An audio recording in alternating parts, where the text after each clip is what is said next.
Moving ahead to the next question, the practice question is that a rookie quarterback is negotiating his first NFL contract. His opportunity cost is 10%. So this is the rate. He has been offered 3 possible 4-year contracts. Payments are guaranteed and they would be made at the end of each year. Terms of each contract are as follows. So you have 3 contracts over here, contract 1, 2 and 3, and they have specified to you the cash flows for each. So contract 1, you will get equal cash flows for the next 4 years. So at the end of the first year you will get 3 million, then at the end of the second year 3 million again, at the end of third year 3 million, and at the end of fourth year 3 million once again.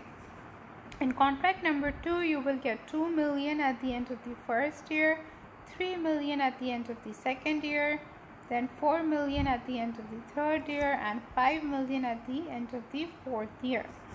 In contract 3, you will get 7 million at the end of the first year, and then in the remaining 3 years, you will get 1 million. As his advisor, which contract would you recommend that he accepts? You need to give a recommendation that which contract is best out of the 3 contracts over here.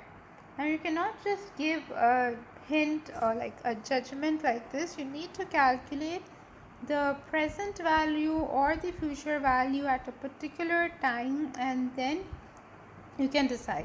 So either you should calculate the present value of all of these cash flows or the future value of all of these cash flows, and then you should make your decision. So I'm going to use the present value method, but it is fine even if you want to use the future value methodology for this. But make sure that whenever you are using the future value methodology, you use 1 point at time. So all of your cash flows should be at time 4. It shouldn't be that you have calculated the future value for contract 1 at time year 6, and then for contract 2 at time 3, and then contract 3 at time 4. So make sure that your future value is at 1 point in time. Like present value is always at time 0, so there are lesser chances of you making a mistake. So moving ahead, first we will do it for contract 1. So if you look at the pattern of contract 1, it is an equal cash flow, right? It is an equal cash flow which is equidistant, and you know it is coming for 4 years. So your contract number 1 is actually an annuity. So you can solve your contract number 1 using both formulas. If you want, you can use the single cash flow formula. If you prefer the annuity formula because it is shorter, you can even use that. So for contract number 1, first I will use the single cash flow formula, and then I will also show you how to do it using the annuity formula. So present value is equals to FV 1 plus R to the power N. For this formula, you know that you need to discount back each and every cash flow. So this is at time 1. We are going to take it to time 0. So the first 3 million, it will be discounted at 1 because you're bringing it back 1 year. The second 3 million will be discounted by 2 because you're bringing it back 2 years, and the rate was 10%, so that is simple. Then the third cash flow is going to come back 3 years, 1, 2 and 3, so power 3, and the fourth cash flow is going to come back 4 years, so 1, 2, 3 and 4, so power 4. Sum all of them up and you will get this present value.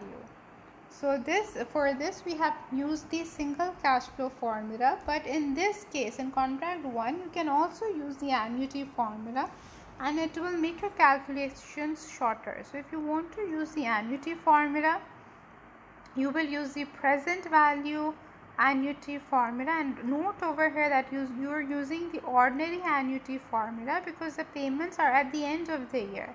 If they were at the beginning of the year, then your payments would have started from time 0.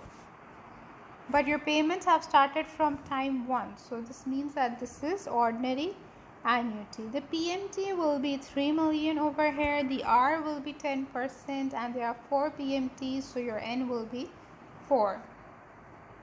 So you simply plug in the values. The PMT is 3, the rate is 10%, and N is 4, and you get the same answer.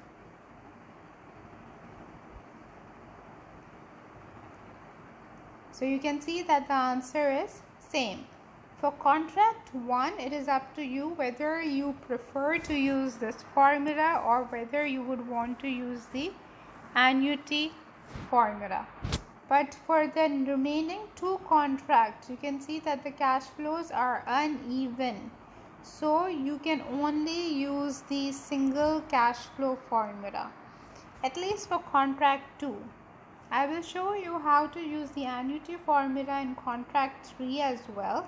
Even though the cash flows are not completely equal, you do have one lump sum payment in year 1 of 7 million. So when we come to contract 3, we'll discuss that.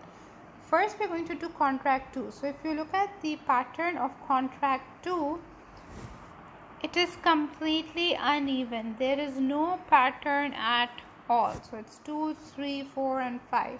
So you will have to use the single cash flow formula, and again you will do the calculation similarly. So this 2 million is coming back 1 year, this is coming back 2 years, because we're taking it to time 0, don't forget that.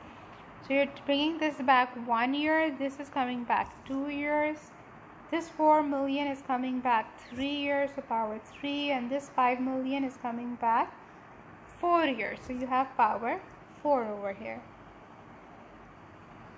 Okay, so you get this answer for contract number 2. So this is the present value of your cash flows for the second contract.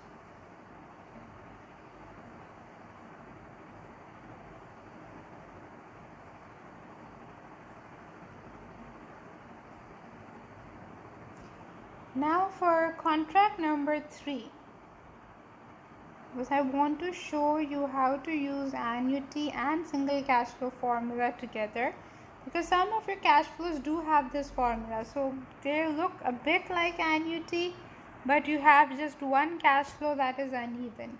So in that case, you can actually combine both formulas. You can combine your annuity and your uneven cash flow formula, your single cash flow formula, to make your calculation. So for contract number 3, one way of doing it is to use the single cash flow formula that you use for uneven cash flows as well.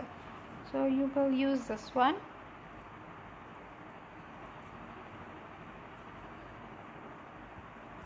So the first one is 7 million.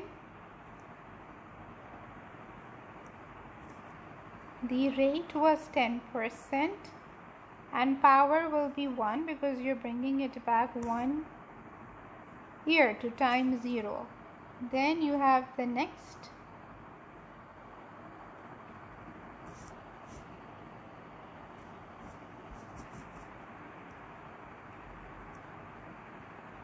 Because you're bringing it back 2 years. Third one.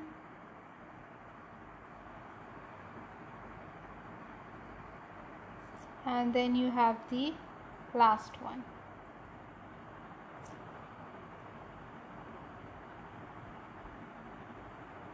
So if you solve this, your answer should come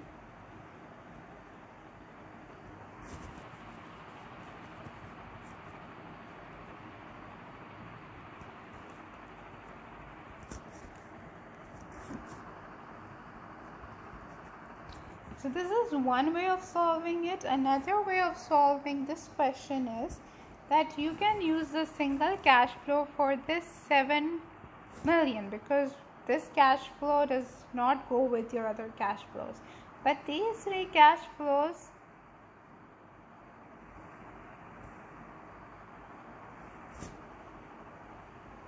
look like an annuity. Right, so you have 1 million at year 2, you have 1 million at year 3, you have 1 million at year 4. So this actually has the pattern of an annuity. So if you want, you can use the formula for present value annuity over here. So for these three calculations, I think the eraser is still on. So yes, I was saying for these three calculations, I'm just going to use one annuity formula. So for this, I will use P. Just to write P over here. The present value annuity formula, which is PMT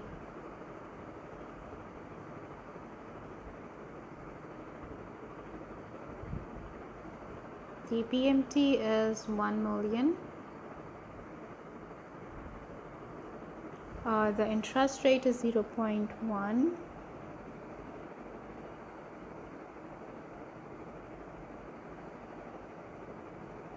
And we have 3 PMT, so I'm going to write 3 over here.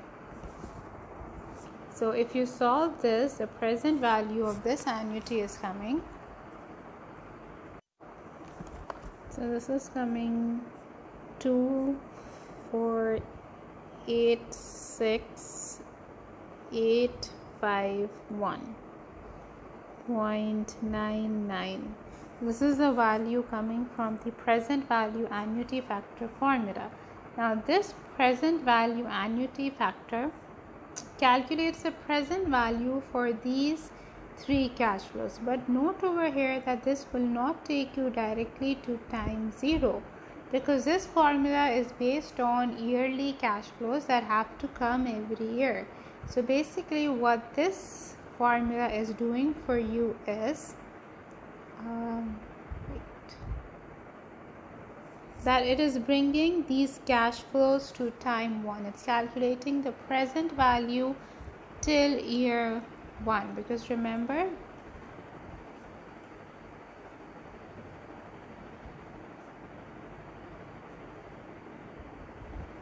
so what it is doing, it is calculating the present value of these three cash flows at one time period before. So the one time period before over here is actually time 1, it's not time 0. So this will take you to time 1 over here. I'm going to erase this. Sorry. Take an eraser.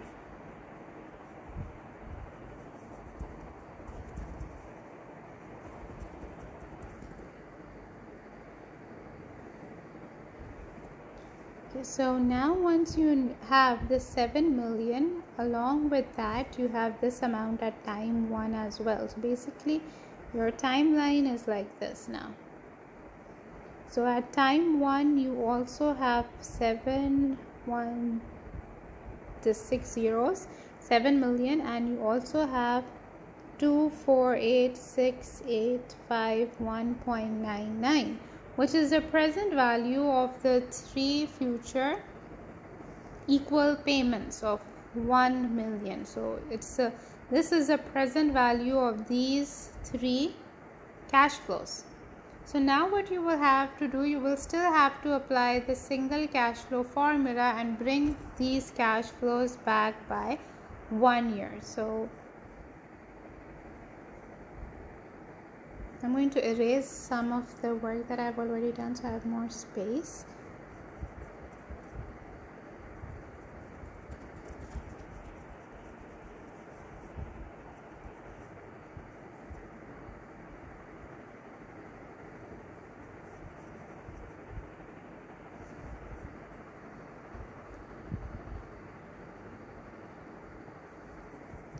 So present value is equals to FV1 plus R power n. So the future value is now 7